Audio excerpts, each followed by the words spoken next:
Chapter 18. School is fun for Clever Queen. "So this is Clever Queen?" said her teacher. "Well, she is a nice little girl. Here, Clever Queen, you may sit on the floor over here beside Miss Brave. The next little girl is Clear Gold. The next, Sweet Sleep. That little boy over there is Little Egg, and the next one is Silver Lump.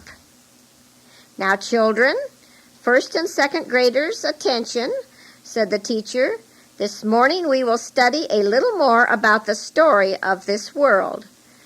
Now answer all together. In how many days did God create this world?" 6 days. That's right. On what day were Adam and Eve created? On the 6th day. Fine.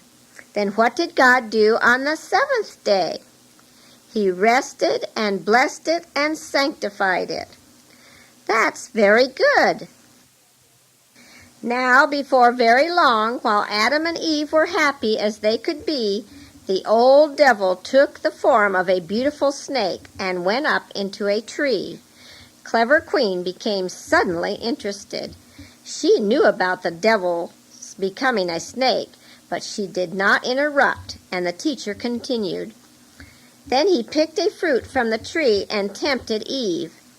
Clever Queen could not keep quiet any longer. Up went her hand. "Teacher, teacher," she said, "I know that." "You do?" asked her teacher. "Yes, my grandmother told me, and when people die, they sing that story about the devil. Would you like to tell us the words of the song they sing, Clever Queen?" "Surely," she said, and then repeated. "God commanded us in the beginning. The devil came and destroyed. God commanded us in the beginning. The devil intended to deceive unto death the woman Eve and the man Adam. The dragon looked and was not pleased. The woman Eve and the man, both of them. The dragon looked and was not pleased. The great dragon deceived the woman and Adam. What was it that he said? The great dragon took a ripe fruit and fed God's son and daughter.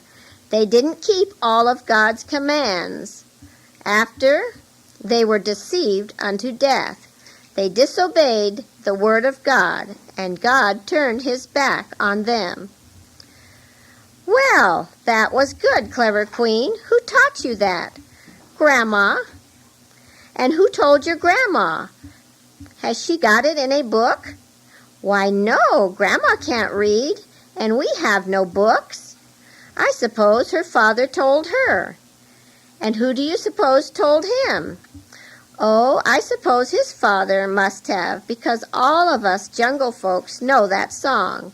And Grandma says that's why we have to worship the devils, because God has turned away from us, and we have to offer the devil's sacrifices all the time so that they won't get angry with us."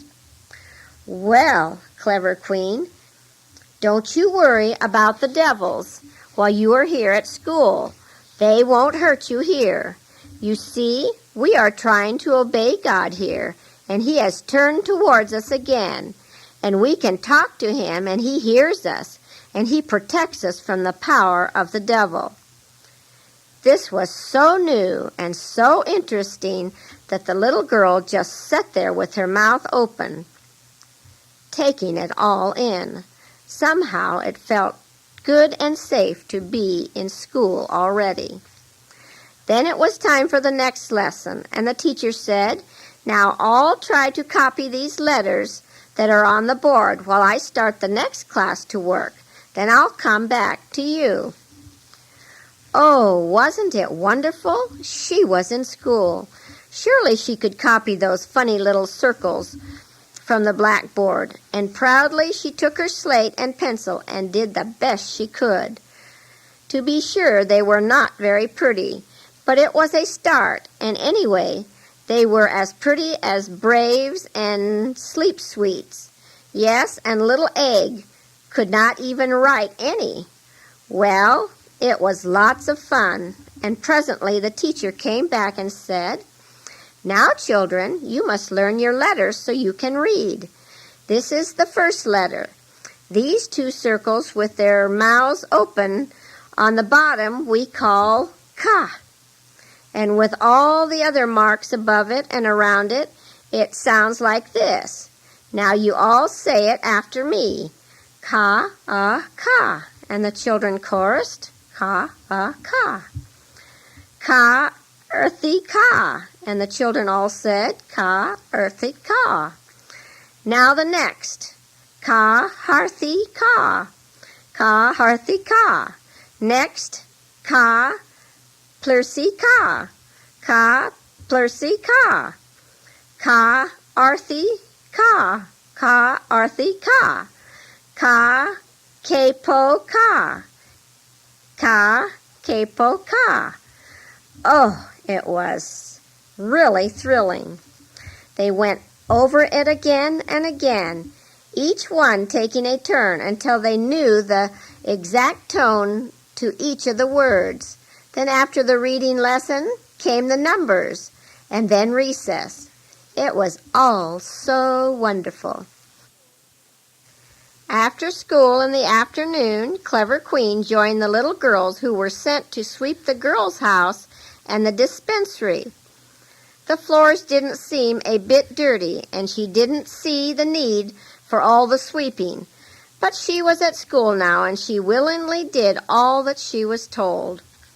Then a bell sounded, ding, ding, ding, ding, ding, ding, and the girls hurriedly put away their brooms and rushed down to the river to bathe.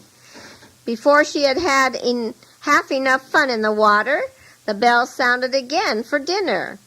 With her plate she stood in line as the girls passed their counter in the cafeteria. She was served with a big heaping plate of rice and a bowl of lentil soup, and with the rest of them sat on her heels and ate with her fingers. For this is the jungle custom. The rice was good, the soup was good, but she wanted something else, and looking everywhere without seeing it, at last she asked Sleep Sweet, "Where's the rotten fish paste?" "Oh," laughed Sleep Sweet, "we don't eat that here in the school. Rotten fish paste doesn't make good blood, and we want to keep well and strong, so we don't eat it here at school, and we don't smoke or chew betel nut either." "No, I don't want to smoke or chew," said Clever Queen. "My grandma told me never to smoke because I was going to school when I grew up. But fish paste, dear me, I do wish I had some fish paste. But I guess I'll soon get used to it, and I'd rather be here without fish paste than to be in my village with all the fear and evil spirits and fish paste." Clever Queen did soon get used to going without fish paste, and as the days went by, she just loved her school more and more. It would take a long time to tell you everything, so you must just try to imagine how, though at first she was timid, yet little by little she learned how to work her hands up and down and in and out during the exercises every morning, and before many weeks she was very much at home and felt that she was actually one of the school children. "Oh," she used to say to her teacher, "who told them about heaven in their Bible classes? Can heaven be nicer than school? Can the houses there be any cleaner than here at school?" And when told that they were, she could hardly imagine it.